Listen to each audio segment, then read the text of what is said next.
والسلام علی نبینا محمد وعلی آلہ وصحبہ اجمعین، اما بعد۔ آج کے درس کا تعلق کتاب الفوائد سے ہے، اور کتاب الفوائد اس کے مؤلف ہیں، اس کے رائٹر ہیں امام ابن القیم رحمہ اللہ، جو فوت ہوئے ہیں 751 ہجری میں 751، اور کتاب کے محقق ہیں شیخ محمد عزیر شمس۔ اور اس ایڈیشن کے مطابق آج کا صفحہ ہے صفحہ نمبر 62، اور دوسرے ایڈیشن کے مطابق جس کے محقق ہیں ڈاکٹر عبدالباسط مشہدانی، اس کے مطابق صفحہ بنتا ہے 96۔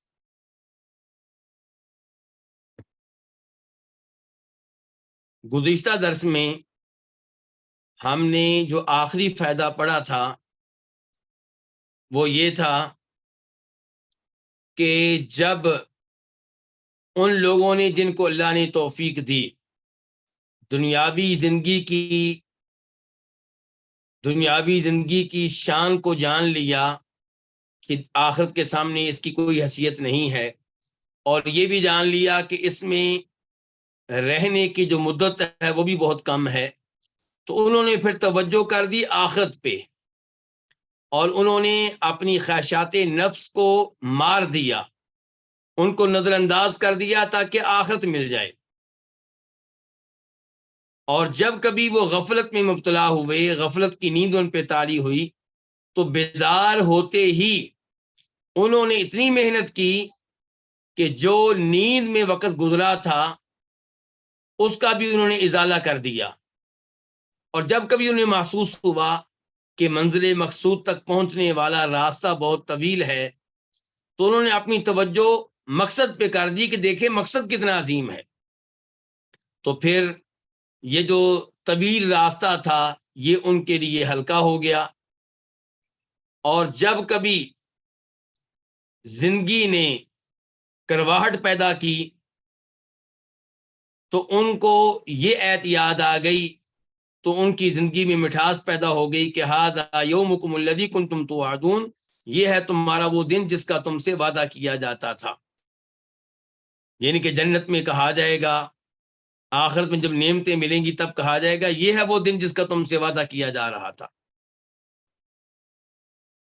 یہ سورہ انبیاء آیت نمبر 103 تو یہ ہے وہ جو ہم پڑھ چکے تھے۔ تو اس کے بعد امام ابن القیم رحمہ اللہ چند اشعار لے کر آئے ہیں، اور یہ اشعار امام صاحب اپنی کتابوں میں 3-4 بار لے کر آئے ہیں، یعنی کہ یہاں کتاب الفوائد میں، پھر ان کی ایک اور کتاب ہے مدارج السالکین، وہاں بھی وہ یہ اشعار لے کر آئے ہیں، ان کی ایک تیسری کتاب ہے اس میں بھی یہ اشعار لے کر آئے ہیں۔ ان اشعار میں امام صاحب کیا کہتے ہیں وَرَكْبٍ سَرَوْا وَاللَّيْلُ مُلْقٍ رُوَاقًا عَلَى كُلِّ مُغْبَرِّ الْمَطَالِعِ قَاتِمِ حَدَوْا عَزَمَاتٍ ضَاعَتِ الْأَرْضُ بَيْنَهَا فَصَارَ صُرَاهُمْ فِي ظُهُورِ الْعَزَائِمِ تُرِيهِمْ نُجُومُ اللَّيْلِ مَا يَبْتَغُونَهُ عَلَى عَاتِقِ الشِّعْرَى وَهَامِ النَّعَائِمِ إذا اضطرد في معرك الجد قصفوا رماح العطايا في صدور المكارم۔ یہ بنیادی طور پہ اشعار کس کے ہیں؟ ایک مشہور و معروف عربی لغت کے امام اور نحو کے امام گزرے ہیں شریف الرضی، یہ ان کے اشعار ہیں۔ اگرچہ ان کے بارے میں مشہور یہ ہے کہ یہ شیعیت کی طرف مائل تھے۔ اشعار میں تعریف کی جا رہی ہے ان لوگوں کی جو منزل مقصود کو پانے کے لیے محنت کرتے ہیں۔ میں نے کہا تھا آپ سے کہ یہ اشعار امام صاحب مدارج السالکین میں بھی لے کر آئے ہیں، اور وہاں پہ ہماری اس کتاب کے مقابلے میں کچھ زائد یعنی کہ تفصیل ہے۔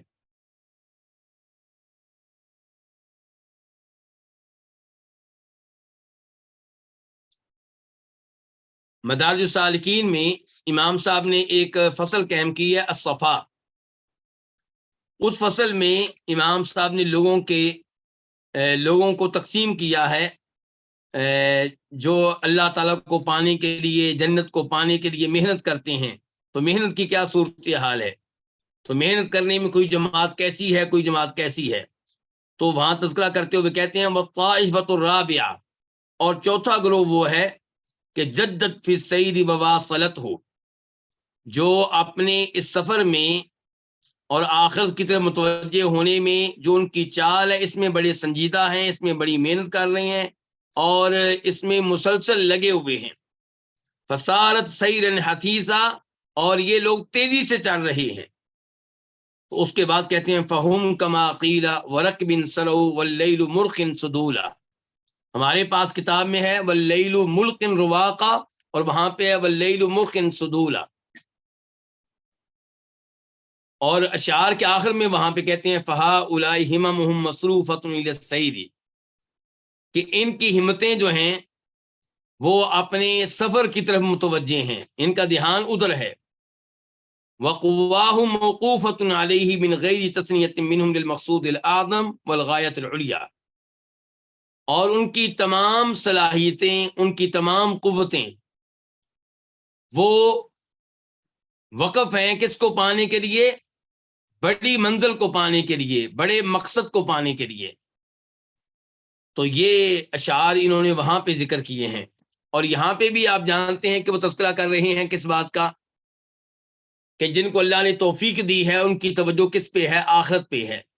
آخرت کے لیے محنت کرتے ہیں، کبھی غفلت کی نیند میں ڈوب جائیں تو پھر دوبارہ توجہ کرتے ہیں، بلکہ پہلے سے زیادہ محنت کرتے ہیں تاکہ وہ جو وقت نیند میں گزرا ہے، غفلت میں گزرا ہے، اس کا بھی ازالہ کر سکیں.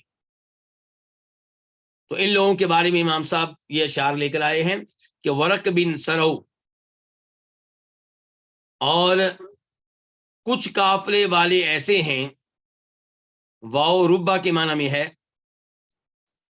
کچھ قافلے ایسے ہیں، کچھ قافلے والے ایسے ہیں کہ سرو، جو رات کو چلے، واللیل ملق رواقہ، جبکہ رات نے اپنے پردے ڈال رکھے ہیں،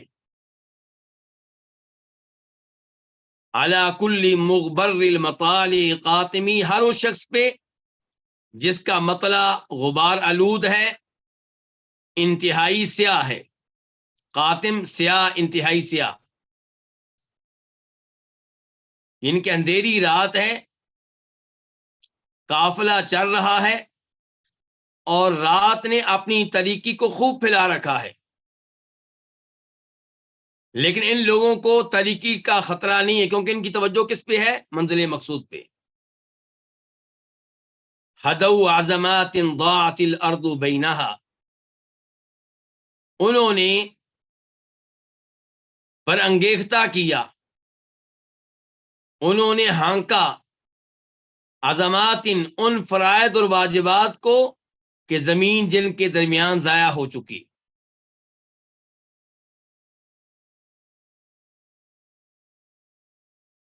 یعنی کہ ان کی توجہ کس پہ ہے؟ ان امور پہ جو اللہ نے واجب قرار دیے ہیں، ان امور پہ جو اللہ نے فرض قرار دیے ہیں.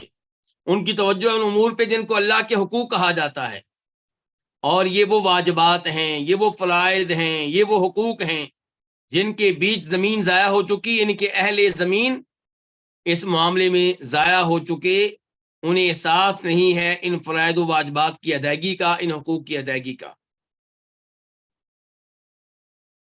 فصار صراحم فی ظہور العزائم، تو ان کا جو یہ سفر ہے، ان کی جو یہ چال ہے، یہ ان کے پختہ عزائم کی پشت پہ ہے. یہ ان کے عزائم ان کے بڑے پختہ ہیں، اس لیے عزائم کے اوپر وہ سواری کر رہے ہیں، اس کے اوپر وہ چل رہے ہیں. تریہم نجوم اللیل ما یبتغونہ، رات کے ستارے، نجوم ستارے، رات کے ستارے انہیں دکھاتے ہیں وہ چیز جس کو وہ طلب کر رہے ہیں، جس کی انہیں تلاش ہے. ظاہر ہے کہ شاعر نے یہ جو شعر کہے ہیں یہ اس موضوع کے لیے نہیں کہے جس موضوع کے لیے امام ابن القیم رحمہ اللہ استعمال کر رہے ہیں. تو اس لیے شاعر کیا کہہ رہا ہے کہ تریہم نجوم اللیلی، رات کے ستارے انہیں دکھاتے ہیں وہ منزل جس کو وہ تلاش کر رہے ہیں. علی عاتق الشعراء، شعرا کس کو کہتے ہیں؟ یہ لفظ قرآن کریم میں بھی آیا ہے سورہ نجم میں، وَأَنَّهُ هُوَ رَبُّ الشِّعْرَاء، کہ اللہ تعالی شعرا کا بھی رب ہے. شعرا کیا ہے؟ اس تارے کا نام ہے، اور اس تارے کی بعض عرب قبائل پرستش کرتے تھے، عبادت کرتے تھے. تو اللہ نے بتایا کہ تم جس کی عبادت کرتے ہو میں تو اس کا بھی رب ہوں، میں تو اس کا بھی مالک ہوں، میں تو اس کا بھی خالق ہوں، اس کے امور کی تدبیر بھی میں کرتا ہوں. تمہیں چاہیے میری عبادت کرو، اس میری مخلوق کی عبادت کرتے ہو، جو میرا محتاج ہے اس کی عبادت کرتے ہو. النعائم کیا ہے؟ النعائم نعامت ان کی جمع ہے. کس کو کہتے ہیں؟ شتر، شتر مرغ کو. لیکن یہاں پہ اس سے کیا مراد ہے؟ چاند کی جو منزلیں ہیں ان میں سے ایک منزل کو کہتے ہیں نعائم. کیوں؟ کیونکہ اس کی شکل و صورت شتر مرغ کی طرح ہوتی ہے. اور نعائم جو ہیں یہ 8 ستارے ہوتے ہیں. ان 8 ستاروں سے چاند کی منزلوں میں سے ایک منزل بنتی ہے.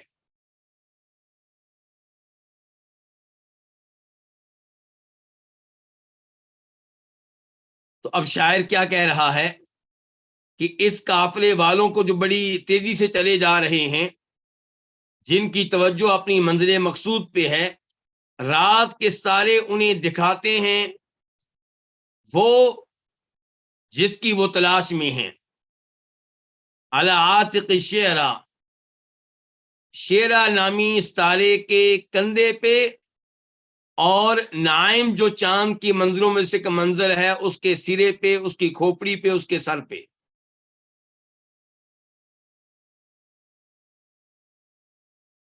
اذا اضطردت فی معرک الجد قصفوا، جب آپ یہ شعر دیکھیں گے شاعر کے دیوان میں، شاعر کون ہے؟ شریف الرضی.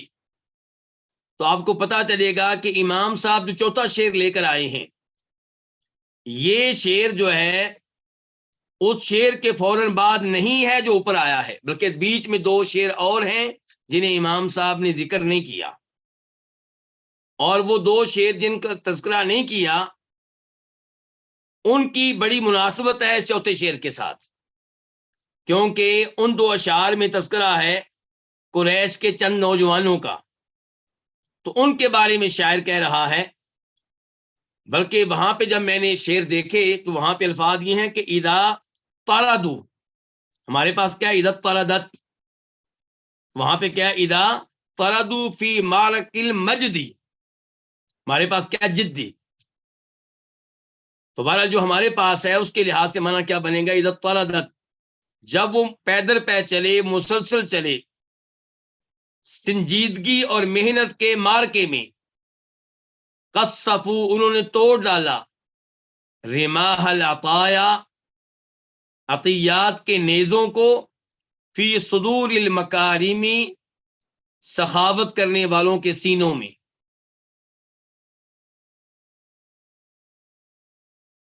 خلاصہ کلام یہ ہے ان اشعار کا کہ ان اشعار میں شاعر نے تعریف کی ہے ان نوجوانوں کی، اس قافلے کی جو اندھیری رات میں چل رہے ہیں. ان کی توجہ اپنے ہدف پہ ہے، اپنے مقصود پہ ہے، اور عزم اتنا پختہ ہے کہ اس عزم کی وجہ سے راستے کی رکاوٹوں کی وہ پرواہ نہیں کرتے. تو امام ابن القیم رحمہ اللہ نے ان اشعار کو استعمال کیا ہے ان لوگوں کے لیے جنہیں اللہ نے توفیق دی ہے آخرت کے لیے محنت کرنے کی، کہ وہ آخرت کے لیے محنت کرتے ہیں، راستے میں آنے والی صعوبتوں کی پرواہ نہیں کرتے، مشکلات کی پرواہ نہیں کرتے، یہ بھی نہیں سوچتے کہ منزل بڑی دور ہے، بلکہ جب کبھی ایسی سوچ ان کے ذہنوں میں آتی ہے تو قرآن کریم کی وہ نصوص ان کے ذہنوں میں آ جاتی ہیں جن سے ان کو حوصلہ ملتا ہے. تو یہ نصوص ان کے لیے ستاروں کی مانند ہیں جو انہیں راستہ دکھاتی ہیں، جو ان کی ہمت بندھاتی ہیں. اس کے بعد فصل قائم کی ہے امام صاحب نے اور نیا فائدہ لے کر آئے ہیں. امام صاحب کہتے ہیں من اعجب الاشیاء ان تعرفہ ثم لا تحبہ، عجیب ترین چیزوں میں سے یہ ہے کہ آپ اس کو پہچانتے ہیں پھر آپ اس سے محبت نہیں کرتے. کس کو پہچانتے ہیں اور اس سے محبت نہیں کرتے؟ اللہ رب العزت. اللہ کے ناموں کو آپ جانتے ہیں، اللہ کی صفات کو جانتے ہیں، اللہ کی قدرت کو جانتے ہیں، اللہ کی عظمت کو جانتے ہیں. آپ کو پتا ہے ایک ایک نعمت دینے والا وہ ہے. آپ کو پتا یہ ہے کہ آپ کا خالق وہ ہے.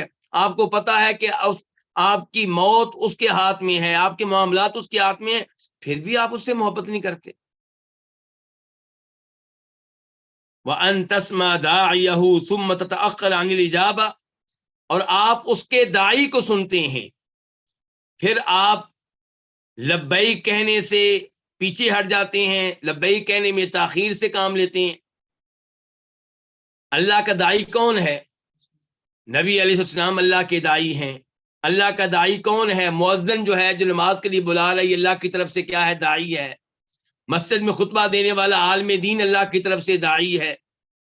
تو یہ سب اللہ کی طرف سے داعی ہیں، اللہ کی طرف بلا رہے ہیں، اللہ کی جنت کی طرف بلا رہے ہیں، گناہوں سے روک رہے ہیں. تو آپ اللہ کی طرف سے دعوت دینے والے کی پکار کو سنتے ہیں. ثم تتأخر عن الإجابة، پھر آپ دعوت کو قبول کرنے سے، داعی کی یعنی کہ پکار پہ لبیک کہنے سے تاخیر سے کام لیتے ہیں. اس پہ بھی تعجب ہے. وَأَن تَعْرِفَ قَدْرَ الرِّبْحِ فِي مُعَامَلَتِهِ ثُمَّ تُعَامِلَ غَيْرَهُ، اللہ سے معاملہ کرنے پہ کیا فائدہ ملے گا، کیا پرافٹ ملے گا، پرافٹ کی مقدار کیا ہوگی، یہ آپ جانتے ہیں، پھر بھی آپ اللہ کو چھوڑ کے غیر اللہ سے معاملہ کرتے ہیں. اللہ سے معاملہ کریں، نمازیں پڑھیں، تلاوتیں کریں، اذکار کریں، زکوٰۃ دیں، صدقہ دیں، تو اللہ دنیا میں بھی دیتا ہے اور آخرت میں بھی دے گا. اور آخرت کا جو پرافٹ ہے وہ ایسا ہے کہ فرماتے ہیں نبی علیہ الصلوۃ والسلام کہ جنت میں وہ نعمتیں ہیں جو نہ کسی نے سنی، نہ کسی نے کبھی دیکھی، اور نہ کبھی کوئی ان کا تصور کر سکتا ہے. آپ کی سوچ بھی نہیں وہاں تک پہنچ سکتی. اتنا پرافٹ، اتنا اجر و ثواب، اتنا انعام، اور پھر بھی آپ اللہ کو چھوڑ کے غیر اللہ کی طرف جاتے ہیں. یہ غیر اللہ کون ہو سکتا ہے؟ یہ غیر اللہ وہ بھی ہو سکتے ہیں جن کے اللہ کے علاوہ عبادت کی جاتی ہے، اور غیر اللہ سے مراد وہ سب ہو سکتے ہیں جن کی وجہ سے آپ اللہ سے غافل ہیں. آپ کا مال، آپ کی اولاد، آپ کی بیگم، آپ کے دوست احباب، یہ دنیا. وَأَن تَعْرِفَ قَدْرَ غَضَبِهِ ثُمَّ تَتَعَرَّضَ لَهُ، یہ سب وہ چیزیں بتا رہے ہیں جن کے اوپر کیا ہے، بہت تعجب ہوتا ہے. ان کے امام صاحب کہہ رہے ہیں کہ ان تمام چیزوں پہ بڑا تعجب ہوتا ہے، معمولی تعجب نہیں، عجب، بہت زیادہ تعجب ہوتا ہے. تو ان تعجب والی چیزوں میں سے ایک یہ بھی ہے کہ وَأَن تَعْرِفَ قَدْرَ غَضَبِهِ، آپ اللہ تعالی کے غضب کی مقدار کو جانتے ہیں. ثُمَّ تَتَعَرَّضَ لَهُ، پھر آپ اس کے درپے ہوتے ہیں، یعنی کہ ایسے کام کرتے ہیں جن کی وجہ سے اللہ کا غضب نازل ہو. جن چیزوں کو اللہ نے حرام قرار دیا ان کا ارتکاب کرتے ہیں. مثال کے طور پہ اللہ تعالیٰ نے بہت سے گناہوں کے بارے میں کہا کہ جو یہ گناہ کرے گا اللہ کا اس پہ غضب نازل ہوگا. آپ کسی مسلمان کو قتل کرنے کا معاملہ لے لیں، وَمَن يَقْتُلْ مُؤْمِنًا مُتَعَمِّدًا فَجَزَاؤُهُ جَهَنَّمُ خَالِدًا فِيهَا وَغَضِبَ اللَّهُ عَلَيْهِ وَلَعَنَهُ وَأَعَدَّ لَهُ عَذَابًا عَظِيمًا، کہ جو کسی مومن کو جان بوجھ کے قتل کرے اس کا ٹھکانہ جہنم، اس پہ اللہ کی لعنتیں، اس پہ اللہ کا غضب، اس کے لیے عذاب عظیم تیار. اور پھر بھی بڑی آسانی سے لوگ مسلمانوں کو جان بوجھ کے قتل کرتے ہیں، کوئی پرواہ نہیں کرتے۔ آپ جانتے ہیں کہ اللہ کا غضب کا معاملہ یہ ہے کہ روز قیامت جب لوگ میدان حشر میں کھڑے ہوں گے اور سورج بہت قریب ہوگا، گرمی کی وجہ سے پریشان ہوں گے، پسینے میں ڈوبے ہوئے ہوں گے، انبیاء کرام علیہ الصلوۃ والسلام کے پاس آئیں گے کہ آپ ہماری شفاعت کریں تاکہ اللہ تعالیٰ ہمارا حساب شروع کریں، تو ہر نبی کیا کہہ رہا ہوگا؟ ان ربی قد غضب اليوم غضبا لم یغضب قبلہ مثلا ولن یغضب بعدہ مثلا نفسی نفسی اذهبوا الی غیری، کہ میرا رب بڑے غصے میں ہے، اتنے غصے میں نہ پہلے کبھی تھا نہ آئندہ کبھی ہوگا، مجھ میں ہمت نہیں ہے شفاعت کرنے کی، مجھے تو اپنی فکر ہے، جاؤ کسی اور کے پاس۔ تو آپ اندازہ کریں کہ اللہ کا غضب، اس کا معاملہ کتنا سنگین ہے۔ انبیاء کرام علیہ الصلوۃ والسلام اللہ کے غضب سے پناہ مانگا کرتے تھے۔ آپ دیکھیں کہ نوح علیہ السلام نے جب اپنے بیٹے کی شفاعت کی ہے، جب طوفان آیا ہے، بیٹا ڈوبنے والا تھا، شفاعت کی ہے، تو اللہ اس پہ ناراض ہوئے ہیں اور کہا کہ آئندہ اگر ایسی شفاعت کی تو آپ کا شمار کن میں سے کر دیں گے؟ جہلوں میں سے کر دیں گے۔ تو نوح علیہ السلام جانتے ہیں کہ اللہ ناراض ہوگا تو کیا ہوگا، فوراً اللہ سے کیا مانگی ہیں؟ معافیاں۔ قال ربی انی اعوذ بک ان اسألک ما لیس لی بہ علم والا تغفر لی وترحمنی اکن من الخاسرین، یا اللہ میں نے یہ جو شفاعت کی ہے اس کی جو شفاعت کے لائق نہیں تھا، اگر تو نے مجھے یہ معاف نہ کیا، میرے اوپر رحم نہ کیا، میں تو نقصان اٹھانے والوں میں سے ہو جاؤں گا۔ تو انسان کو جاننا چاہیے کہ رب ناراض ہو جائے تو کیا ہوتا ہے، تو اس لیے پھر وہ کام نہیں کرنے چاہیے جن کی وجہ سے اللہ کا غضب نازل ہوتا ہے۔ تو یہ کہتے ہیں کہ وَأَن تَعْرِفَ قَدْرَ غَضَبِهِ، تعجب ہوتا ہے کہ آپ اللہ کے غضب کی مقدار کو، اس کی شان کو، اس کے معاملے کو جانتے ہیں، پھر آپ اس کے درپے ہوتے ہیں۔ کس کے درپے؟ اللہ کے غضب کے۔ وَأَن تَذُوقَ أَلَمَ الْوَحْشَةِ فِي مَعْصِيَتِهِ ثُمَّ لَا تَطْلُبَ الْأُنْسَ بِطَاعَتِهِ، آپ اللہ کی نافرمانی میں وحشت کے درد کو چکھتے ہیں، پھر بھی آپ اللہ کی اطاعت کر کے اطاعت میں جو مانوسیت ہے اس کو تلاش نہیں کرتے، اس کو طلب نہیں کرتے۔ آپ کو پتا ہے کہ جب بھی آپ نے گناہ کیے تو آپ کا دل اس کے بعد کیسا تھا؟ سکون نہیں تھا، بے چینی، اضطراب، نیندیں اڑ گئیں، سکون نہیں ہے، سعادت نہیں ہے۔ یہ جب بھی آپ گناہ کرتے ہیں آپ کو اس کا احساس ہوتا ہے۔ اس کے باوجود آپ گناہ کرتے ہیں اور یہ نہیں کرتے کہ بار بار اللہ کی اطاعت کریں، بار بار نمازیں پڑھیں، بار بار نفل پڑھیں، بار بار اذکار کریں، بار بار صدقہ کریں، تاکہ اللہ کی اطاعت میں جو مانوسیت ہے، جو سکون ہے، وہ آپ کو ملے۔ تعجب ہوتا ہے آپ کے اوپر۔ وَأَن تَذُوقَ عُسْرَةَ الْقَلْبِ عِنْدَ الْخَوْضِ فِي غَيْرِ حَدِيثِهِ وَالْحَدِيثِ عَنْهُ ثُمَّ لَا تَشْتَاقَ إِلَىٰ انشراح الصَّدْرِ بِذِكْرِهِ وَمُنَاجَاتِهِ، جن چیزوں پہ بہت تعجب ہوتا ہے ان میں سے یہ بھی ہے کہ وَأَن تَذُوقَ، آپ چکھتے ہیں دل کے نچڑنے کو، کب؟ عند الخوض، جب آپ غور و خوض کرتے ہیں، فی غیر حدیث ہی، اللہ کے کلام کے علاوہ کسی اور کے کلام پہ، جب آپ غور و خوض کرتے ہیں الحدیث عنہ، اللہ کے بارے میں جو گفتگو ہوتی ہے اس گفتگو کے علاوہ کسی اور گفتگو میں۔ یہاں پہ دو چیزیں بیان کی امام صاحب نے۔ نمبر ایک کہ اللہ کے کلام کے علاوہ کسی اور کے کلام پہ جب آپ توجہ کرتے ہیں تو آپ کا دل نچڑتا ہے، دل تنگ ہوتا ہے۔ تو یہ کیا ہو گیا؟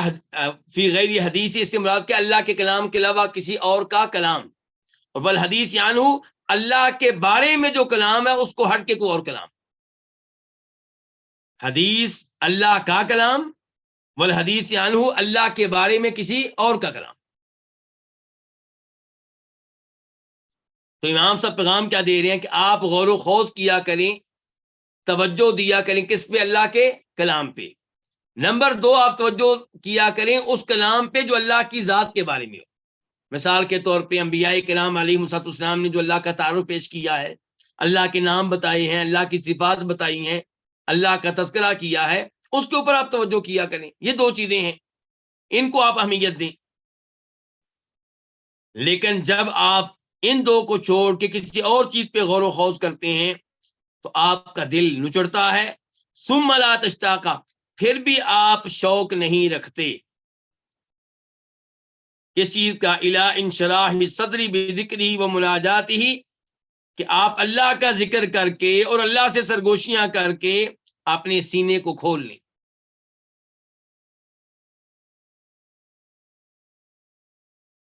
یعنی کہ جب آپ غیر اللہ کے کلام پہ غور و خوض کرتے ہیں، اللہ کے علاوہ کسی اور کے بارے میں تذکرے پڑھتے ہیں، تو کیا ہوتا ہے؟ آپ کا دل نچڑتا ہے، تنگ ہوتا ہے، پریشان ہوتا ہے.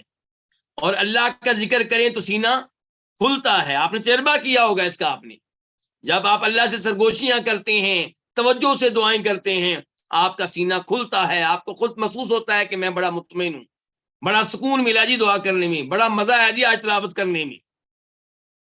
لیکن اس کے باوجود دونوں مزے آپ نے چکھے ہوئے ہیں، پھر بھی آپ کی توجہ اللہ کے ذکر اور اللہ کے ساتھ سرگوشیاں کرنے پہ نہیں ہے. آپ کی توجہ دوسروں کا کلام پڑھنے پہ ہے اور دوسروں کے تذکرے پڑھنے پہ ہے.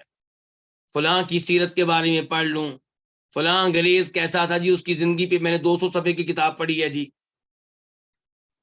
یا فلاں شاعر کا میں نے کلام پڑھا ہے جی. ٹھیک ہے، یہ چیزیں جائز ہیں اگر ان میں خلاف شریعت امور نہ ہوں، لیکن آپ کے دل کو جو لذت محسوس ہوتی ہے وہ کہاں پہ ہوتی ہے، یہ آپ فیصلہ کریں.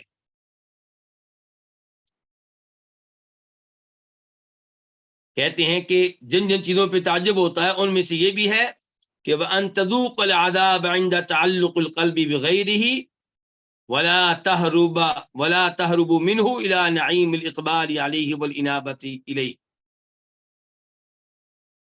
تعجب اس بات پہ بھی ہوتا ہے کہ آپ تکلیف محسوس کرتے ہیں، آپ عذاب چکھتے ہیں. کب؟ جب آپ کا تعلق غیر اللہ کے ساتھ، آپ کے دل کا تعلق غیر اللہ کے ساتھ قائم ہوتا ہے. جب آپ کا دلی تعلق غیر اللہ کے ساتھ قائم ہوتا ہے تو آپ عذاب چکھتے ہیں، اور آپ اس سے نہیں بھاگ کر جاتے نعمت کی طرف. یہ عذاب چکھا نا آپ نے، جب آپ کا دل کسی اور کے ساتھ جڑا تو وہاں سے آپ کو کیا ملا؟ عذاب. اور یہ حقیقت ہے کہ آپ کسی کے ساتھ دلی تعلق قائم کر لیں، وہاں سے آپ کو تکلیفیں ملیں گی. اگر آپ بہت زیادہ تعلق قائم کر لیں اپنا دنیا کے ساتھ، ادھر سے آپ کو جھٹکے لگیں گے، آج مال نقصان ہو گیا، آج یہ ہو گیا، آج وہ ہو گیا. آپ بہت زیادہ گہرا تعلق قائم کر لیں کسی عورت کے ساتھ، وہ آپ کو جھٹکے لگائے گی. آپ بہت گہرا تعلق قائم کر لیں اپنی اولاد کے ساتھ، وہ آپ کو پریشان کرے گی، تنگ کرے گی اور آپ کو تکلیفیں دے گی. تو اللہ کے علاوہ جس کے ساتھ بھی آپ دلی تعلق قائم کریں گے، وہاں سے آپ کو دکھ پہنچیں گے، تکلیفیں پہنچیں گی. لیکن آپ ان تکلیفوں سے بچتے ہوئے، اس عذاب سے بچتے ہوئے، ان پریشانیوں سے بچتے ہوئے بھاگ کر نہیں جاتے نعمت کی طرف. کون سی نعمت؟ الاقبال علیہ، اللہ کی طرف متوجہ ہونے کی نعمت، والانابت الیہ، اللہ کی طرف رجوع کرنے کی نعمت. اللہ کی طرف متوجہ ہوں تو یہ نعمت ہے، یہاں سے سکون ملتا ہے، اور پکا سکون، کچا بھی نہیں. والانابت اللہ کی طرف رجوع کریں، یہاں سے سعادتیں ملتی ہیں، یہاں سے لذتیں ملتی ہیں.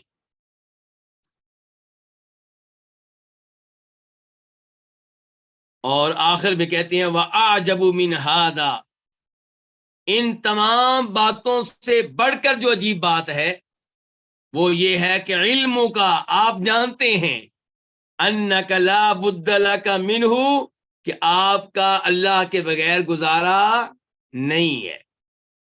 آپ جانتے ہیں کہ وَأَنَّكَ أَحْوَجُ الشَّيْءِ إِلَيْهِ، آپ تمام چیزوں سے بڑھ کر اللہ کے محتاج ہیں. وَأَنْتَ عَنْهُ مُعْرِضٌ، جبکہ آپ اللہ سے اراض کیے ہوئے ہیں. وَفِي مَا يُبْعِدُكَ عَنْهُ رَاغِبٌ، اور وہ چیزیں جو آپ کو اللہ سے دور کر دیتی ہیں ان میں آپ بڑی رغبت رکھتے ہیں، بڑی دلچسپی رکھتے ہیں. ہے نا جی بات؟ یعنی کہ ہم میں سے ہر کوئی جانتا ہے کہ اللہ کے بغیر میں ایک سیکنڈ بھی زندہ نہیں رہ سکتا. میرا دل جو حرکت کر رہا ہے تو اس کے پیچھے کون ہے؟ اللہ. مجھے جو رزق مل رہا ہے روزانہ کی بنیاد پہ کھانا کھاتا ہوں اس کے پیچھے کون ہے؟ اللہ. میرا کھانا جو ہضم ہوتا ہے اس کے پیچھے کون ہے؟ اللہ. انسان کا پیشاب رک جائے تو انسان گیا، پخانا رک جائے انسان گیا، رزق نہ ملے انسان گیا، نیند 3-4 دن نہ آئے انسان گیا. تو آپ کا ایک ایک سسٹم وہ اللہ چلا رہا ہے، آپ کے ایک ایک معاملے کی تدبیر اللہ کر رہا ہے. آپ کے گھر کا نظام کیسے چل رہا ہے، آپ کا اپنے پورے جسم کا سسٹم کیسے چل رہا ہے، یہ نگاہیں کام کر رہی ہیں، کون ہے اس کے پیچھے؟ اللہ. آپ کی زبان کام کر رہی ہے، اس کے پیچھے کون ہے؟ اللہ. ہاتھ آپ کے آج بھی حرکت کر رہے ہیں، روزانہ حرکت کرتے ہیں، اس کے پیچھے کون ہے؟ اللہ. ایک ایک چیز میں آپ اللہ کے محتاج ہیں. تو جب آپ ایک ایک چیز میں اللہ کے محتاج ہیں، چاہیے تو یہ کہ 24 گھنٹے آپ اللہ کو راضی کرنے میں لگے رہیں، اللہ کا ذکر کرنے میں، سبحان اللہ کہنے میں، الحمدللہ کہنے میں، نمازیں پڑھنے میں، تلاوت کرنے میں. لیکن کتنی عجیب بات ہے، جس کے آپ ہر لمحے محتاج ہیں، سب سے بڑھ کر محتاج ہیں، اس سے آپ اعراض کیے ہوئے ہیں. اس سے اعراض. اور وہ چیزیں جو اللہ سے دور کرتی ہیں ان میں آپ کی بڑی گہری دلچسپی ہے. دنیا آپ کو اللہ سے دور کرتی ہے، اس میں آپ کی بڑی گہری دلچسپی ہے. آپ کے ایسے دوست ہیں جو آپ کو اللہ سے دور کرنے والے، ان میں آپ کی بڑی گہری دلچسپی ہے. آپ ایسی فلمیں دیکھتے ہیں، ایسے ڈرامے دیکھتے ہیں جو آپ کو اللہ سے دور کرنے والے ہیں. تو امام صاحب نے یہاں پہ ہمیں جھٹکا دیا ہے، ہمیں جگانے کی کوشش کی ہے کہ انسان جاگ جا، اللہ کے ساتھ تیرا معاملہ درست نہیں ہے، اللہ کے ساتھ تیرا رویہ ٹھیک نہیں ہے. جتنی توجہ تو دیتا ہے غیر اللہ پہ، اتنی توجہ رب پہ دے کر دیکھ. مثال کے طور پہ آپ موبائل ہی کو لے لیں. کئی لوگوں نے پوسٹ لگائی ہوتی ہے کہ جتنی توجہ ہم موبائل پہ دیتے ہیں کاش اتنی توجہ ہم قرآن کو دے دیں. لیکن ایسا نہیں ہو رہا. موبائل کے بغیر آج ہمارا زندہ رہنا کیا ہو چکا ہے؟ مشکل. بلکہ ہم گھر سے نکل رہے ہوں اور موبائل گھر میں بھول جائیں تو کیا کرتے ہیں؟ واپس آتے ہیں. یہ اس کے بغیر گزارا نہیں ہوگا. اور اللہ تعالیٰ ہمیں غور کرنا چاہیے، نظر ثانی کرنی چاہیے اپنی زندگی پہ. اللہ تعالیٰ ہم سب کو معاف فرمائے اور توفیق دے. اس کے بعد فائدہ امام صاحب کہتے ہیں ما اخذ العبد ما حرم علیہ الا من جہتین،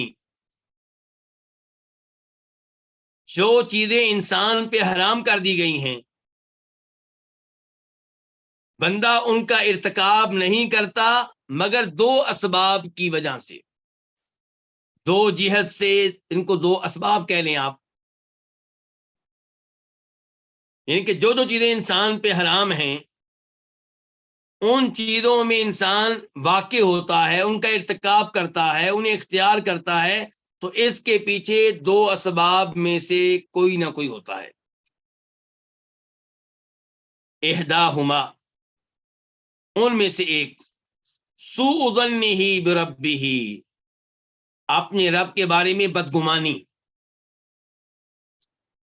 آپ جب سود لیتے ہیں اس کے پیچھے کیا ہے؟ رب کے بارے میں بدگمانی. آپ جب بدکاری کرتے ہیں اس کے پیچھے کیا ہے؟ رب کے بارے میں بدگمانی. کیا بدگمانی جی؟ کہ وَأَنَّهُ لَوْ أَطَاعَهُ وَآثَرَهُ لَمْ يُعْطِهِ خَيْرًا مِّنْهُ حَلَالًا، کہ اگر وہ اللہ کی اطاعت کرے، یہ حرام کا ارتکاب کرنے والا اللہ کے بارے میں بدگمانی رکھتا ہے اور یہ سوچ رکھتا ہے کہ اگر وہ اللہ کی اطاعت کرے وَآثَرَهُ، اور اللہ کو ترجیح دے، تو لم يُعْطِهِ، اللہ تعالیٰ اس کو نہیں دے گا اس حرام سے بہتر، اللہ تعالیٰ اس حرام سے بہتر اسے حلال نہیں دے گا۔ اس کا مطلب یہ ہوا کہ امام صاحب کہنا چاہتے ہیں کہ اگر آپ اللہ کے بارے میں حسن ظن قائم رکھیں، یہ یقین رکھیں کہ اگر میں سود چھوڑ دوں اللہ کی خاطر تو اللہ مجھے حلال اس سے بہتر دے گا، اگر میں غلط لڑکیوں عورتوں کو چھوڑ دوں تو اللہ تعالیٰ مجھے ان سے بہتر پاک دامن اور پاکیزہ لڑکیاں دے گا حلال طریقے سے، نکاح کے طریقے سے۔ اس کے اوپر باقی سب گناہوں کو قیاس کرتے چلے جائیں۔ اگر آپ میں یہ حسن ظن قائم ہو جائے اللہ کے بارے میں کہ اگر اللہ کی وجہ سے میں نے کسی گناہ کو نہ کیا تو اللہ مجھے اس کا متبادل حلال اس سے بہتر دے گا، تو یہ حسن ظن قائم ہو جائے تو ہم حرام چیزوں سے بچ سکتے ہیں۔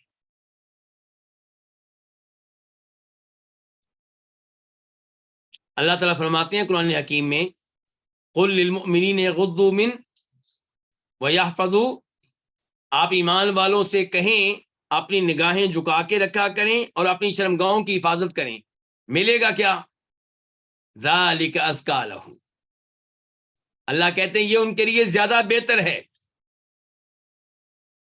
اس کے بدلے میں انہیں اچھی چیزیں ملیں گی دنیا میں بھی اور آخرت میں بھی۔ مثال کے طور پہ آپ حوریں لے لیں، اگر آپ دنیا میں غلط عورتوں سے دور رہتے ہیں تو آخرت میں کیا ملنا ہے آپ کو؟ حوریں ملنی ہیں، اور دنیا کی عورتوں کی حوروں کے مقابلے میں کوئی حیثیت نہیں ہے۔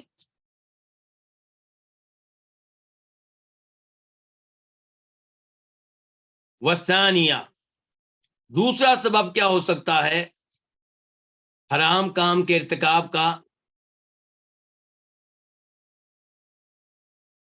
ان یکون عالما بذالک، دوسری شکل یہ ہوگی کہ وہ گناہ کرنے والا، وہ حرام کا ارتکاب کرنے والا بندہ جو ہے وہ جانتا ہوگا بذالک، اس بات کو، کس بات کو؟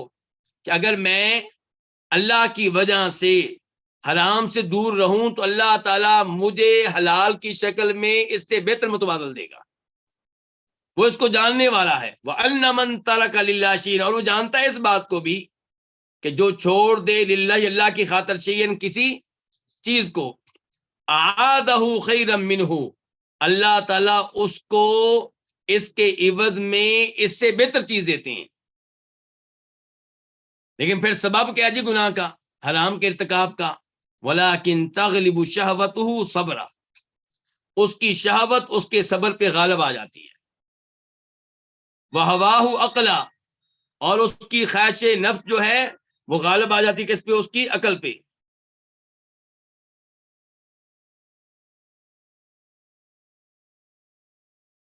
تو پہلا سبب پھر حرام کے ارتکاب کا کیا ہمیں معلوم ہوا؟ اللہ کے بارے میں بدگمانی، اور اس بات کا یقین نہ ہونا کہ اگر میں اللہ کی وجہ سے حرام سے دور رہوں تو اللہ تعالیٰ اس سے بہتر مجھے کیا دے گا؟ حلال دے گا۔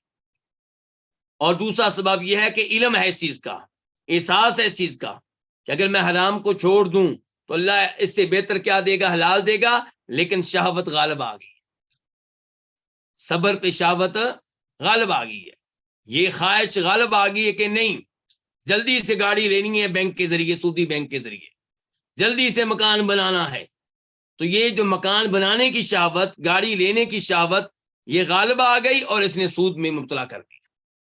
حالانکہ اس کو صبر کرنا چاہیے تھا، انتظار کرنا چاہیے تھا کہ میں اللہ کی وجہ سے سود سے دور رہوں گا اور اس کا نتیجہ یہ نکلے گا کہ اللہ تعالیٰ مجھے دے گا گاڑی، اللہ مجھے دے گا مکان، اور حلال کے ذریعے دے گا۔ تو کہتے ہیں دوسرا سبب یہ کہ تغلب شہوتہ صبرا، اس کی شہوت جو ہے وہ اس کے صبر پہ غالب آ جاتی ہے، اور اس کی خواہش نفس اس کی عقل پہ غالب آئی تھی۔ عقل تو کہہ رہی ہے کہ کام نہ کرو، لیکن خواہش کیا کہہ رہی ہے؟ دلی خواہشات کہ نہیں کر لو، دیکھا جائے گا۔ کہتے ہیں فَالْأَوَّلُ مِنْ ضَعْفِ عِلْمِهِ، کہ جو پہلا سبب ہے وہ اس کی علمی کمزوری کی وجہ سے ہے، اللہ کے بارے میں یقین نہ ہونا، اللہ کے بارے میں علم نہ ہونا۔ وَثَانِي مِنْ ضَعْفِ عَقْلِهِ وَبَصِيرَتِهِ، اور جو دوسرا سبب ہے وہ اس کی عقل کی اور بصیرت کی کمزوری ہے۔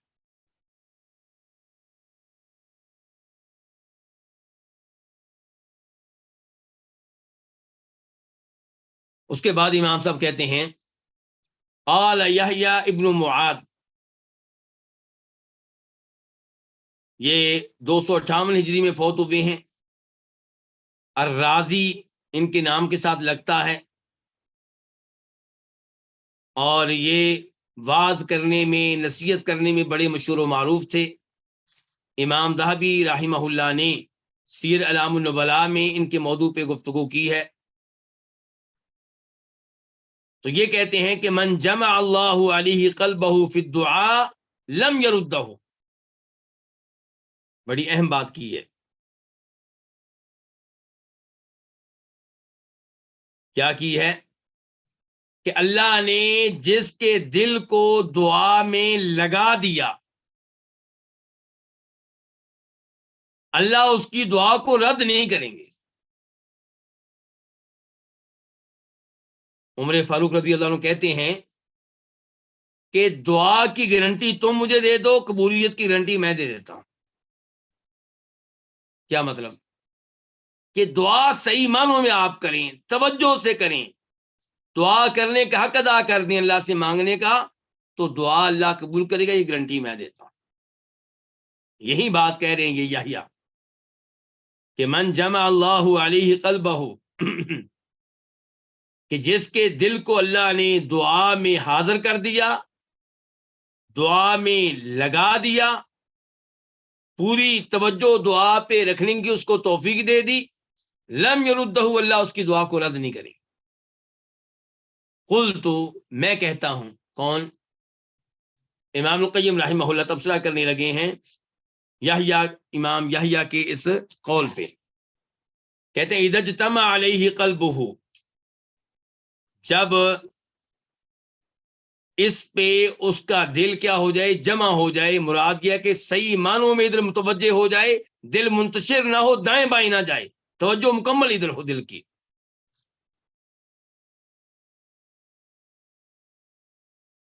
وَصَدَقَتْ ضَرُورَتُهُ وَفَاقَتُهُ، اور اس کی محتاجگی اور اس کا فاقہ وہ درست ہو، اس میں صدق پایا جائے، سچائی پائی جائے، دل دعا کرتے ہوئے مکمل طور پہ متوجہ ہو کس کی طرف؟ اللہ کی طرف، اور جو ضرورت ہے اس کی اللہ سے، اور محتاجگی جو ہے وہ بالکل صحیح ہو۔ وَقَوِيَ رَجَاؤُهُ، اور اس کی امید کیا ہے؟ بہت مضبوط ہو، اللہ پہ جو امید ہے وہ کیا ہو؟ بہت مضبوط ہو۔ اسی چلا ہوا ہے، دروازہ کھولو۔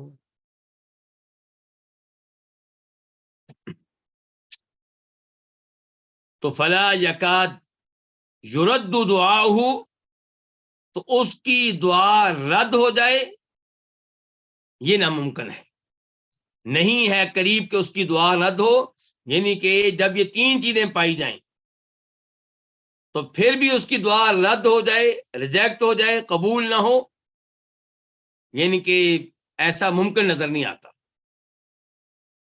دعا توجہ سے کی جائے اور ضرورت واقعی اس چیز کی ہو، اور اللہ پہ یقین ہو کہ اللہ دعائیں سنتا ہے، اللہ دعائیں قبول کرتا ہے، یہ اللہ پہ یقین اور ایمان ہو، تو پھر دعا رد ہو جائے، ایسا عام طور پہ نہیں ہوتا۔ یہ کہنا چاہتے ہیں امام القیم رحمہ اللہ۔ تو یہ دعا کے معاملے میں انہوں نے بڑی اچھی نصیحت ہمیں کی ہے کہ آپ کی جو دعائیں قبول نہیں ہو رہی اس کے پیچھے خود آپ ہیں، دعا توجہ سے نہیں کرتے، جیسا کہ ہم دیکھتے ہیں آج کل بہت سی مساجد میں امام اور مقتدیوں نے دعا کو کھیل تماشا بنایا ہوتا ہے، ہر نماز کے بعد ہاتھ اٹھا دیتے ہیں، نہ امام کی توجہ ہے دعا میں نہ مقتدیوں کی، امام وہ رٹے ہوئے الفاظ کہہ دیتا ہے، سوچیں کہیں اور ہیں، مقتدی آمین کہہ دیتے ہیں، ان کو پتہ ہی نہیں امام کیا کہہ رہا ہے اور کیا کہا جا رہی ہے، ہم نے دعائیں کر لی ہیں۔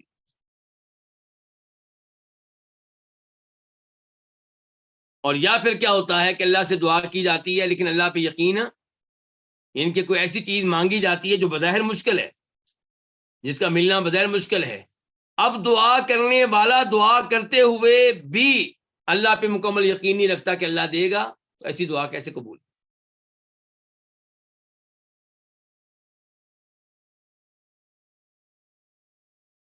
اس کے بعد جو نیا فائدہ ہے وہ یہ کہ لما رأى المتيقظون سطوة الدنيا بأهلها وخداع العمل لأربابه. المتيقظون کس کو کہتے ہیں؟ جو لوگ بیدار ہوں. بیدار سے مراد کیا؟ سوئے ہوئے نہ ہوں. کون سی نیند مراد ہے؟ کون سی بیداری مراد ہے؟ دل کی بیداری. دل غفلت کی نیند میں ڈوبا ہوا نہ ہو، دل جاگ رہا ہو. جب دلی طور پہ بیدار لوگوں نے دیکھا، کیا دیکھا جی؟ نمبر 1، سطوۃ الدنیا بأہلہا، دنیا کا اہل دنیا پہ کیا کرنا؟ غالب آ جانا. یا لفظی معنی پھر یہ ہے کہ دنیا کا اہل دنیا کو ذلیل کرنا. دنیا اہل دنیا کو کیا کرتی ہے؟ ذلیل کرتی ہے. اور اس کی مثالیں صبح و شام آپ دیکھتے ہیں. دنیا کی خاطر کیسے لوگ اپنی عزت کو اور اپنے وقار کو پیچھے کیے ہوتے ہیں. دنیا کی خاطر لوگ کیا کیا حرکتیں کر جاتے ہیں جو ان کے اپنی شخصیت کے مطابق نہیں ہوتی.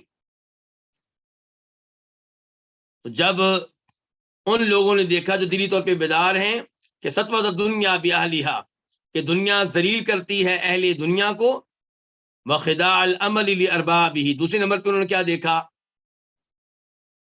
کہ امیدیں دھوکہ دیتی ہیں لاربابہ، ان کو جو امیدیں لگاتے ہیں.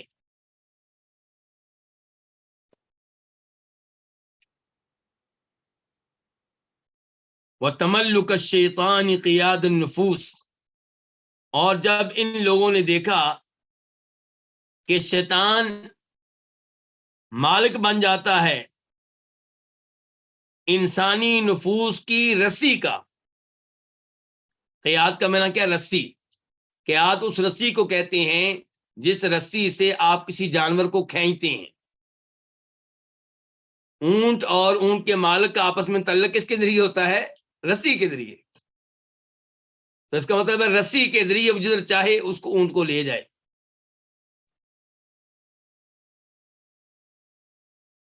تو جب ان لوگوں نے جن کے دل بیدار ہیں دیکھا کہ شیطان مالک بن جاتا ہے قیاد النفوسی، انسانی نفوس کی رسی کا، یعنی کہ وہ ان کو جدھر چاہتا ہے گھماتا ہے، جدھر چاہتا ہے انہیں استعمال کرتا ہے، جس گناہ پہ چاہتا ہے ان کو لگا لیتا ہے. ورأوا الدولة للنفس الامارہ، اور انہوں نے دیکھا غلبہ کس کا؟ نفس امارہ کا. قرآن کریم میں ایک تذکرہ آیا نفس امارہ کا، ایک نفس لوامہ کا، اور ایک نفس مطمئنہ کا. نفس مطمئنہ کا تذکرہ آیا سورہ فجر میں، یا ایتھا النفس المطمئنہ ارجعی الی ربک راضیۃ مرضیہ فادخلی فی عبادی وادخلی جنتی. کہ نفس مطمئنہ سے کہا جا، نفس مطمئنہ جو مطمئن ہے کس پہ؟ اللہ پہ. مطمئن ہے کس پہ؟ اللہ کے رسول پہ. مطمئن ہے کس پہ؟ ان چیزوں پہ جن پہ ایمان لانے کا حکم دیا گیا. مطمئن ہے کس پہ؟ قرآن پہ. دل میں کوئی شک نہیں ہے، کوئی تردد نہیں ہے، کوئی نفاق نہیں ہے، اور اللہ کی اطاعت کی وجہ سے، نیک اعمال بجا لانے کی وجہ سے بھی دل میں سکون اور اطمینان ہے. تو یہ کیا ہوگی؟ نفس مطمئنہ. تو اللہ تعالیٰ کہہ رہے ہیں اس سے کہا جاتا ہے، نفس مطمئنہ سے جب کوئی یہ فوت ہوتا ہے تو نفس مطمئنہ سے کہا جاتا ہے ارجعی الی ربک، اپنے رب کی طرف واپس چلی آ، راضیۃ مرضیہ، جبکہ حالت یہ ہے کہ تو رب پہ راضی ہے اور رب تجھ پہ راضی ہے. فادخلی فی عبادی، اے نفس مطمئنہ داخل ہو جا میرے بندوں میں، جہاں پہ نیک بندوں کی روحیں ہیں وہاں پہنچ جا. وادخلی جنتی، اور داخل ہو جا میری جنت میں. تو یہ ہوگی نفس مطمئنہ. دوسرے نمبر پہ کیا ہے؟ نفس لوامہ. لا اقسم بیوم القیامہ ولا اقسم بالنفس اللوامہ. نفس لوامہ کیا ہوتا ہے؟ ہم کہتے ہیں کہ میرا ضمیر اس پہ مطمئن نہیں ہے جی، میرا ضمیر مجھے ملامت کر رہا ہے. یعنی کہ یہ وہ نفس ہے یہ وہ روح ہے، یہ وہ دل ہے جو گناہ سرزد ہو جانے پہ انسان کو ملامت کرتا ہے، ندامت محسوس کرتا ہے، پشیمانی محسوس کرتا ہے، گناہ کرنے پہ ٹینشن لگ جاتی ہے، اضطراب پیدا ہو جاتا ہے، نیندیں اڑ جاتی ہیں، نماز نہیں پڑھی، نماز قضا ہو گئی یا تو پریشان ہے. یہ ہے نفس لوامہ. اور ایک ہے نفس امارہ جس کا یعنی تذکرہ کیا ہے سورہ یوسف میں. اللہ کیا فرماتے ہیں؟ ما ابرئ نفسی ان النفس لامارۃ بالسوء الا ما رحم ربی ان ربی غفور رحیم. 13ویں سپارے کی پہلی آیت ہے. میں اپنے نفس کو بری قرار جی نہیں سمجھتا کہ نہیں سمجھتی، یہ میں سننا چاہ رہا تھا آپ سے. کیا نہیں سمجھتی؟ یعنی کہ صحیح بات یہ ہے کہ وما ابرئ نفسی، یہ الفاظ یوسف علیہ السلام کے نہیں ہیں، یہ الفاظ اس عورت کے ہیں جس نے یوسف علیہ السلام کے ساتھ گناہ کرنے کی کوشش کی تھی. اور اب وہ الفاظ کہہ رہی ہے جب یوسف علیہ السلام کا معاملہ واضح ہو چکا کہ ان کا کوئی قصور نہیں تھا، انہوں نے کسی جرم کا ارتکاب نہیں کیا، بلکہ سارا قصور اسی عورت کا تھا. تو کہہ رہی وما ابرئ نفسی، میں اپنے نفس کو پاک قرار، میں اپنے نفس کو گناہ سے بری قرار نہیں دیتی. ان النفس لامارۃ بالسوء، یقیناً نفس جو ہے یہ بہت زیادہ برائی کی ترغیب دیتا ہے، برائی کا حکم دیتا ہے، برائی پہ ابھارتا ہے.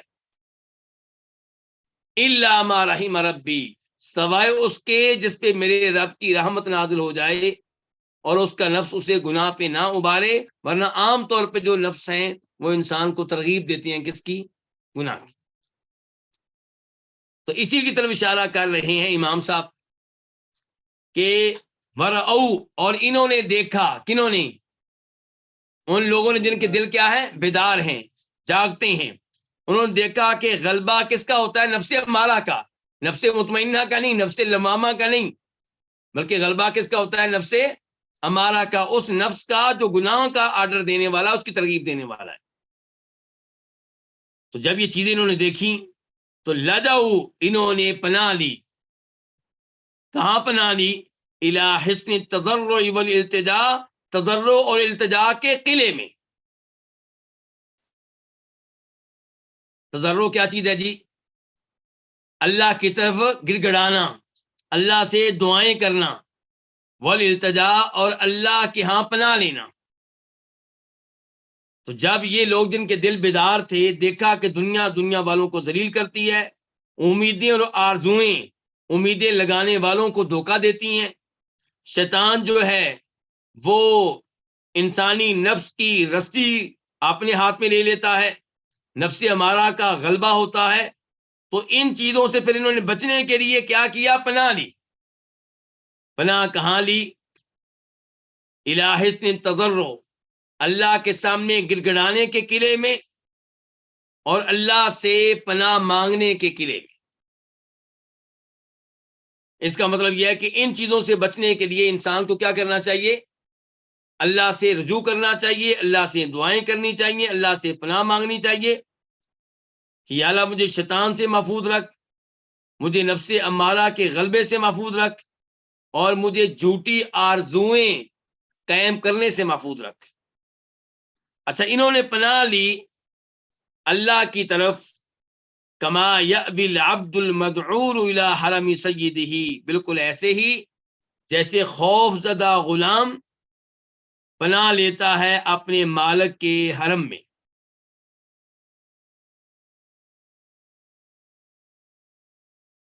کسی کا کوئی غلام ہو، اس غلام کو کوئی دھمکی دے، اس کو کوئی قتل کرنا چاہے، اس پہ کوئی ظلم کرنا چاہے، وہ بھاگ کر کس کے پاس آتا ہے؟ اپنے مالک کے پاس، اپنے مالک کے حرم میں آتا ہے، اس کے ایریے میں آتا ہے، اس کے گھر میں پہنچ جاتا ہے، اس کی پناہگاہ میں پہنچ جاتا ہے.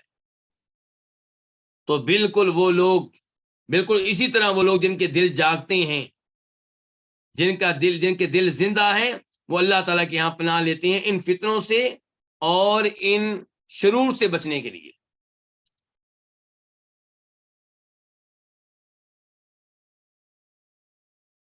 اس کے بعد امام صاحب کہتے ہیں شہوات الدنیا کلعب الخیال، دنیا کی جو شہوات ہیں، شہوات کس کو کہتے ہیں جی؟ خواہشات، جن چیزوں کی انسان چاہت رکھتا ہے، جن چیزوں کی انسان رغبت رکھتا ہے، تو دنیا کی وہ چیزیں جن میں انسان رغبت رکھتا ہے، جن کی خواہش رکھتا ہے، جن کی چاہت رکھتا ہے، کلعب الخیالی، یہ خیالی کھلونوں کی طرح ہے۔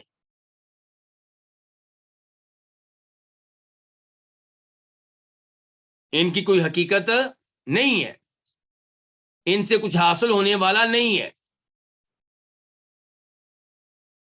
وَنَظَرُ الْجَاهِلِ مَقْصُورٌ عَلَى الظَّاهِرِ، جو علم سے محروم ہے، جاہل ہے، اس کی نگاہ محدود رہتی ہے کس پہ؟ ظاہر پہ۔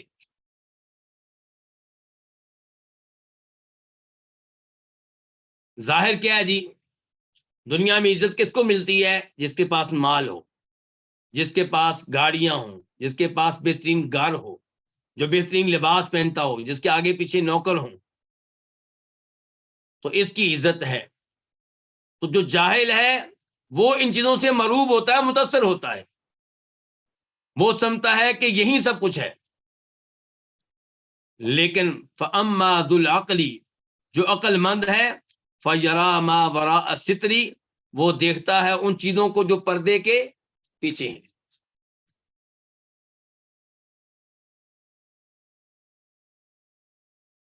جب ہماری آنکھوں کے سامنے سے پردہ ہٹے گا تو پھر ہم کیا کہیں گے؟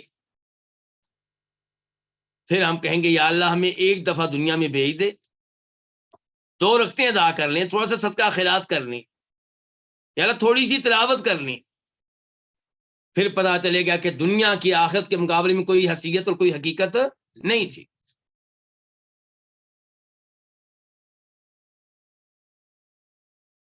وہ حدیث ہم سب کے ذہنوں میں ہوگی کہ جنت میں اتنی جگہ جو ایک کوڑے کے برابر ہو، وہ کس سے بہتر ہے؟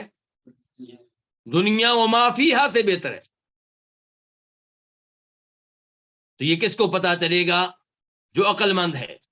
عقل مند کو یہ احساس ہے کہ فجر کی 2 سنتیں دنیا و ما فیہا سے بہتر ہے۔ عقل مند کو پتا ہے اس چیز کا کہ سبحان اللہ والحمد للہ ولا الہ الا اللہ واللہ اکبر کہیں گے تو یہ ان تمام چیزوں سے بہتر ہے جن پہ سورج طلوع ہوتا ہے۔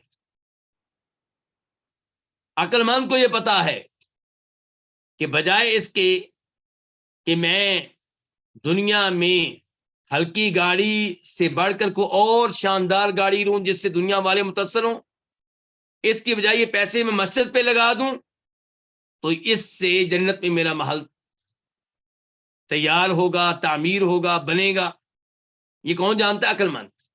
اور جس کی نگاہ صرف ظاہر پہ ہے وہ کہتا ہے ایسی گاڑی ہو کہ دنیا دیکھے، ضرورت سے بڑھ کر دنیا والوں کو دکھانا چاہتا ہے۔ ایک ہے گاڑی اپنی ضرورت کے لیے لینا، ایک ہے کہ دنیا والوں کو پتا چل جائے کہ جناب کیسی گاڑی ہے اس کے پاس۔ تو یہ سوچیں اس شخص کی ہوتی ہیں جو جاہل ہے، جو آخرت کی حقیقت کو نہیں جانتا اور دنیا کے فنا ہونے کو نہیں جانتا۔ جو عقل مند ہے وہ سمجھتا ہے ان امور کو، اس کی نگاہ آخرت پہ ہوتی ہے۔ آخری فائدہ آج کے درس کا، امام صاحب کہتے ہیں لاح لہم حب المشتہا، ان کے لیے ظاہر ہوا حب دانا دانی، المشتہا کس چیز کا؟ وہ چیزیں جو مرغوب ہیں ان کا دانا ظاہر ہوا۔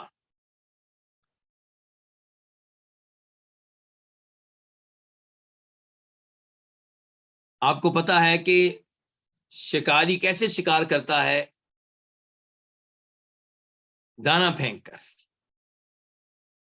تو یہ دانا نظر آیا، عقل مندوں کو یہ دانا نظر آیا، جن کے دل جاگتے ہیں ان کو یہ دانا نظر آیا، جو عقل مند ہیں انہیں یہ دانا نظر آیا۔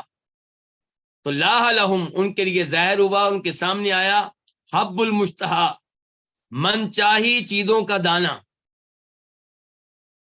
فلما مدو عید التناول، جب انہوں نے پکڑنے کے ہاتھوں کو آگے بڑھایا، پکڑنے کے لیے ہاتھوں کو آگے بڑھایا، بان لابصار البصائر خیط الفخ، تو ظاہر ہوا، البصائر کس کی جمع ہے؟ بصیرت، بصیرہ کی، بصیرت کی، اور ابصار کس کی جگہ جمع ہے؟ بصر کی، نگاہ۔ تو ظاہر ہوا بصیرت کی نگاہ رکھنے والوں کے لیے، کیا ظاہر ہوا؟ جال کا دھاگا، پھندے کا دھاگا ان کو نظر آیا آگے سے، یعنی کہ وہ دانا اٹھانے کے لیے جب گئے نا تو پتا چلا آگے وہ تو رسی جا رہی ہے، ادھر شکار کی رسی وہ نظر آ گئی۔ لیکن یہ نظر کن کو آتی ہے؟ جن کو اللہ نے بصیرت دے رکھی ہو، ہر ایک کو نظر نہیں آتی۔ عام طور پہ لوگوں کو کیا نظر آئے گا؟ وہ دانا ہی نظر آئے گا، بس یہ نہیں پتا چلے گا کہ دانے کے پیچھے جال ہے، اور اس میں اگر میں دانا میں نے پکڑا تو پھنس جاؤں گا، اگر میں نے گناہ کیا تو میری آخر تباہ ہو جائے گی، اگر میں نے یہاں پہ اپنی اس خواہش کو پورا کیا تو میں جہنم کی آگ کا ایندھن بنوں گا۔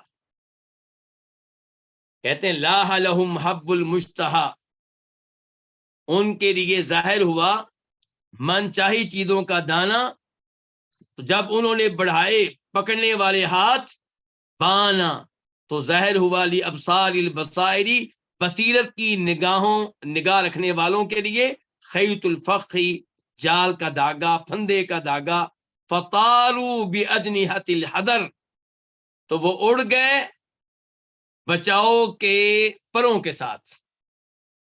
ان کے معاملے کی مکمل تشبیہ دی جا رہی کس کے ساتھ؟ پرندوں کے ساتھ، یعنی کہ چڑیا کو آپ کو پکڑنا چاہ رہے ہیں، آپ کسی کبوتر کو پکڑنا چاہ رہے ہیں آپ، تو جب عقل مند کبوتر نیچے آیا، چڑیا نیچے آئی، اس کو پھندا نظر آ گیا، اس کا دھاگا نظر آ گیا، اس نے پھر کیا کیا؟ دانے کی پرواہ نہیں کی، اور بچاؤ کے پر پھڑپھڑائے اور اڑ گئے، فطاروا، تو وہ اڑ گئے، باجنحۃ الحذر، بچاؤ کے پروں کے ساتھ، وصوبوا الی الرحیل الثانی، اور رخ کیا دوسرے سفر کا۔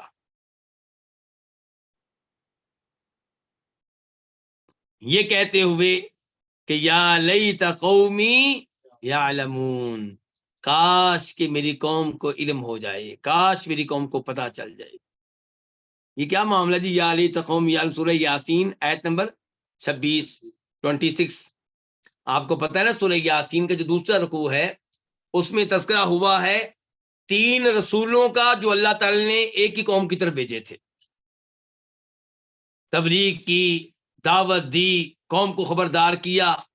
قوم نے آگے سے کیا کہا کہ تم بڑے منحوس ہو، تمہاری وجہ سے مصائب آ رہے ہیں، بعد آ جاؤ ورنہ ہم تمہیں کیا کریں گے؟ سنسار کر دیں گے، وَلَيَمَسَّنَّكُم مِّنَّا عَذَابٌ أَلِيمٌ، اور تمہیں دردناک عذاب کا سامنا کرنا پڑے گا ہماری طرف سے، بڑی سزائیں دیں گے تم کو۔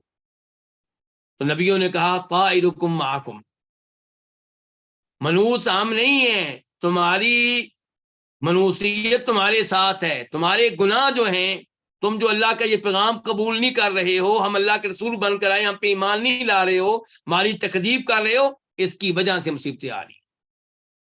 آئن ذکرتم، ہم تمہیں نصیحت کرتے ہیں، اس نصیحت کی وجہ سے تم ہمیں منحوس قرار دیتے ہو، بل انتم قوم مسرفون، بلکہ تم ایسے لوگوں کا حد سے تجاوز کر رہے ہو۔ وجاء من اقصى المدینہ رجل یسعى قال یا قوم اتبعوا المرسلین، شہر کے آخری کنارے سے ایک آدمی آیا، اس نے کہا میری قوم، یہ اللہ کے رسول ہیں، ان کی قدر کرو، ان کے نقش قدم پہ چلو، ان کی اطاعت کرو، ان کا کلمہ پڑھ لو، اتبعوا من لا يسألكم اجرا وهم مهتدون، تم سے اجرت نہیں مانگتے، معاوضہ نہیں مانگتے، یہ تمہارے خیر خواہ ہیں، تمہاری اصلاح کے لیے آئے ہیں، ہدایت کے اوپر ہیں، ان کی پیروی کرو۔ وما لی لا اعبد الذی فطرنی والیہ ترجعون، میں ان کی پیروی کر رہا ہوں، توحید کو اپنا رہا ہوں، اور میں اس کی عبادت کیوں نہ کروں جس نے مجھے پیدا کیا ہے، جس کے پاس میں نے اور تم نے واپس جانا ہے؟ کیا میں اس رب کو چھوڑ کے ایسے معبود بنا لوں جو اللہ جب مجھے نقصان پہنچانا چاہے تو میرا کچھ فائدہ نہیں کر سکیں گے. انی ضل فی ضلال مبین، اگر اللہ کو چھوڑ کے میں ان کی عبادت کروں گا میں تو گمراہی میں واقع ہو جاؤں گا. انی آمنت بربکم فاسمعون، میرا اعلان سن لو، میں رب پہ ایمان لا چکا ہوں. قیل ادخل الجنہ، اس کو شہید کر دیا گیا، ادھر شہید ہوا، ادھر اسے بشارت ملی کہ جاؤ اللہ کی جنت میں داخل ہو. تو آگے سے وہ کیا کہتا ہے، یا لیت قومی یعلمون بما غفر لی ربی وجعلنی من المکرمین، کاش میری قوم کو کوئی جا کے بتائے کہ اللہ نے کیسے میرے سارے گناہ معاف کر دیے ہیں اور اللہ نے مجھے کتنی عزت دی ہے. تو اس لیے یہ جو عقل مند ہیں یہ خود گناہوں سے دور رہتے ہیں، دل چاہتا ہے کہ اپنی خواہشات کو پورا کریں، ایک قدم آگے بڑھاتے ہیں، پھر یاد آتا ہے کہ یہ پھندا ہے، یہ گناہ کیا تو جہنم کی آگ کا ایندھن بنوں گا، یہ گناہ کیا جنت سے محروم ہو جاؤں گا، تو فوراً اڑ جاتے ہیں، گناہ سے پیچھے ہٹ جاتے ہیں اور چاہتے ہیں کہ کاش دوسرے لوگوں کو بھی پتہ چل جائے کہ خیر کدھر ہے. اللہ رب العزت سے دعا ہے کہ اللہ تعالی ہمیں امام صاحب کی ان نصیحتوں کو سمجھنے کی اور انہیں قبول کرنے کی اور ان کے مطابق زندگی گزارنے کی توفیق عنایت فرمائے. اللہ تعالی ہمیں شرعی علم لینے کی توفیق عنایت فرمائے. وصلی اللہ تعالی علی نبینا محمد وعلی آلہ وصحبہ اجمعین.